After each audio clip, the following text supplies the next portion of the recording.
वल्लभ शीरवंश। राधे राधे महाराज जी। महाराज जी, मैं जो सोचता हूँ वो होता नहीं, और जो नहीं सोचता वो होता है, इसलिए मुझे नेगेटिव सोचने। नहीं, ये बात सबके लिए पूछ लो, कौन ऐसा है जो सोचता है वही होता चला जाए। मैं नेगेटिव सोचता हूँ ताकि मेरे साथ पॉजिटिव हो जाए पहले से। कई बार हुआ है गुरु जी, तो ऐसा लगता है कि ना उल्टा सोचो तो इससे क्या दिमाग में नेगेटिविटी हम सोच रहे हैं वो गलत। यार अगर उल्टा सीधा दोनों सोच के राधा राधा कहो तो कैसा रहेगा? वो तो बहुत ही वही करते थे गुरु जी। तो वही करो यार। हाँ, ये जो उल्टा सीधा सोच है ना, ये दोनों फंसाने वाली है। हम कर्तव्य को सोचें और कर्तव्य को करें, उसमें निगेटिव पॉजिटिव कुछ भावना ना करें और राधा राधा जपें, तो ये ठीक हो जाएगा। और आज तक इस धरती में कोई पैदा हुआ जो सोचे वही हो जाए, ऐसा नहीं है।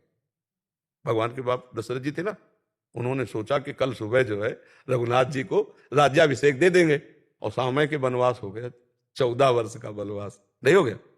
तो फिर हमारी तुम्हारी सोच कैसे एकदम, और उसके लिए भजन, पुण्य, प्रताप और भगवान की कृपा सब मिला के तब, नहीं तो अपनी सोचा ही सोच है, केवल सब सोचा ही में है। आशा है और सोच है, इसी में जीवन व्यतीत होता चला जाता है, और मर गए, ना आशा काम आई ना सोच काम आया। राधा राधा राधा राधा, इधर उधर मत सोचो, कर्तव्य सोचो। तुम्हें इस समय क्या करना चाहिए, तुम्हारा कर्तव्य क्या है, जो कर्म तुम्हें मिला है वही तुम्हारी पूजा है, उसे मन लगा कर करो और भगवान के लिए करो, तो अभी आनंद का अनुभव होने लगेगा।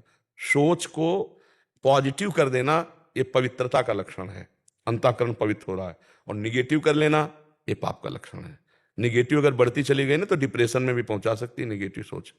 इसको ज्यादा हितकर मत समझिए, वो हानिकारक ही है। पॉजिटिव सोच बढ़ाइए, नाम जप कीजिए और अपने कर्तव्य कर्म को करिए, और परिणाम भगवान के हाथ दे दीजिए। जैसे लाभ आए या हानि आए, सुख आए या दुख आए, जय आए या पराजय आए, जैसी हमारा कोई प्रारब्ध था, मेहनत किया, परिणाम अनुकूल नहीं आया, ऐसा। देखो कि आपसे पाप नहीं होते बच्चा, पीछे पाप तो हुए ही है, क्योंकि पाप पुण्य मिला के ही शरीर बनता है। ये कोई देव शरीर थोड़ी कि केवल पुण्य से बनता है, ये पाप मिला के बनता है। तो हमारे पाप हैं तो वो बाधा नहीं पहुंचाएंगे हमें।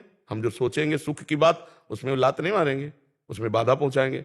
अब हमको इतना बड़ा पुण्य करना है जो उस पाप को नष्ट करके भारी पड़ जाए, वो है भगवान का भजन। इससे बड़ा कोई दान पुण्य नहीं। राधा राधा राधा, इसमें पैसा का भी खर्चा नहीं, और अंदर ही अंदर जपना है, राधा राधा राधा। आप जप के देखो, निरंतरता लाओ, अधिक से अधिक जपो, और फिर यही परलोक सकल सुख पावत मेरी सुभैया कृष्ण गुण सन। यहां भी सुख मिलेगा, परलोक में भी सुख मिलेगा।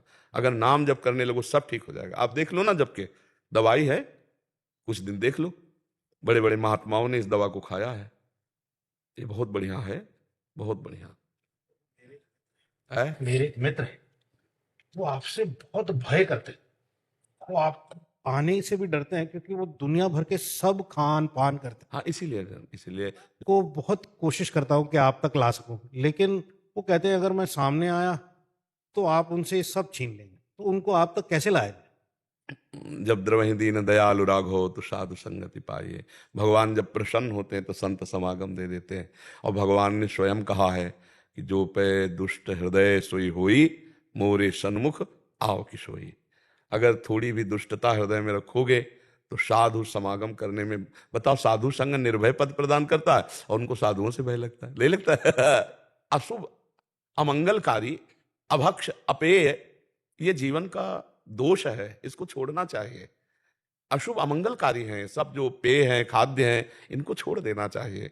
आखिरकार शरीर भी छूट जाएगा, आज नहीं तो कल, तो वो कार्य कर लो जिसके लिए तुम्हारा शरीर मिला है। इनको छोड़कर भगवान का सुमिरन कर लो, परोपकार कर लो, किसी जीव को बचाओ। हिंसा करके उनके मांस को खाना, शराब पीना, ये गंदी बातें, तो ये तो मनुष्य जीवन के दोष है, इनको त्याग देना चाहिए।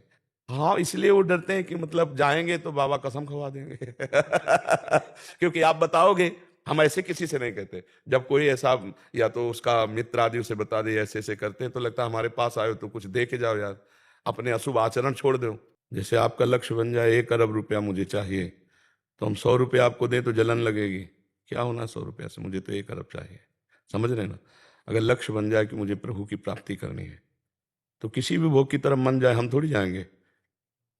मन जा सकता है, हम नहीं जा सकते। हम ना जाए तो मन कुछ बिगाड़ नहीं सकता है, वो शांत हो जाएगा। इसकी इच्छाओं की पूर्ति करते रहोगे तो एक भारी तृष्णा का बोझा लाद करके फिर नरक जाना पड़ेगा, फिर जन्म मरण होगा।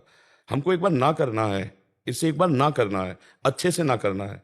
आप सोचो, मन कहता है शराब पिए, आपने दृढ़तापूर्वक नियम ले लिया, नहीं पिएंगे, कुछ दिन बाद जाना ही बंद कर देता है, समझिए।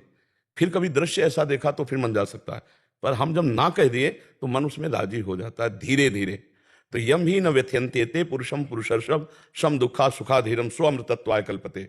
जो मन और इंद्रियों के द्वारा विषयाकर्षण से दी हुई वृथा को, अंदर जो क्लेश होता है उसको सह लेता है, लेकिन गलत नहीं जाता, वो भगवान को प्राप्त होता है, वो अमृत पद को प्राप्त होता है। तो अपना लक्ष्य दृढ़ रखिए, आप कैसे फिसल सकते हैं? हमारा जब लक्ष्य ही नहीं है तो हम फिसल कैसे सकते हैं? महाराज जी कश्मकश रहती है अंदर से, ऐसा लगता है कि मतलब नहीं जीत पा रहे हैं, नहीं जीत पा रहे हैं, फिर नाम जप रोकता है, नाम जप। अच्छा, तो हरा भी क्या दे रहा है आप हमें बताओ? ऐसे बड़ी कोई भी भूल नहीं हो पा रही है, लेकिन छोटी छोटी भूल हो रही हैं, और वो भी आप चिंता न करो, आप चिंता न करो, ये तरंग हैं, मन की तरंग मान ले, बस हो गया भजन, इसको मारना है, बस शांत रहो, कुछ नहीं बिगड़ेगा तुम्हारा, शांत रहो, तुम गिरोगे भी तो गोद में, भगवान की शरण में हो, उनका नाम जप करते हो, कोई चूक भी हो जाए तो भगवान उधर देखते भी नहीं। हाँ, राहत न प्रभु चित्त चूक किए कि करत सुरत सै बार ही की। तो आप गृहस्थी में हो, ब्याह हो गया है, अगर काम की वेदना आती है और आप अपनी पत्नी का संयोग करते हैं तो पाप नहीं करते हैं, लेकिन पराई माता बहन की तरफ गंदी दृष्टि से भी देखना पाप हो जाएगा। तो आपको भगवान ने जीतने के लिए एक सुविधा दे दी है। संत महात्माओं की सोचो, उनको तो पूरे जीवन युद्ध करना होता है। अगर 50 वर्ष लड़े और 5 सेकंड फेल हो गए तो 50 वर्ष में पानी फिर गया, कोई माफ नहीं करेगा, कोई नहीं माफ करेगा कि ये साधक 50 वर्ष से लड़ रहा है, 5 मिनट में चूक हो गई, कोई बात नहीं, उठो चलो। ये तो गुरुजन बोल सकते हैं, संसार नहीं बोल, संसार तो बस उसको उसी दिन से उसी दृष्टि से देखेगा। ये बहुत बड़ी चढ़ाई का मार्ग है और आपको बड़ी सुविधा है। आपको भूख लगी तो भोजन मिल जाएगा, आपको जो वेदना लग रही धर्मयुक्त पूर्ति का आपके पास उपाय है। जरा कभी कभी उनके लिए भी सोच लिया करो, जैसे पूरी जिंदगी दिए हुए संत महात्मा है, कि इनकी सोच में भी कुछ नहीं आना, सोच में भी, क्रिया तो बहुत दूर की बात है। जहां सोच में आया तो फिर क्या रह गया? ध्याय तो विषयांत पुंसास, अगर विषयों का ध्यान हो रहा है तो संगास्ते सुपजायते, संगात संजायते कामा, कामात क्रोधो भी जायते, क्रोधात बहुत सम्मोहा, सम्मोहा स्मृति विभ्रमा, स्मृति भ्रंशात बुद्धिनाशो, बुद्धिनाशात प्रणश्यति।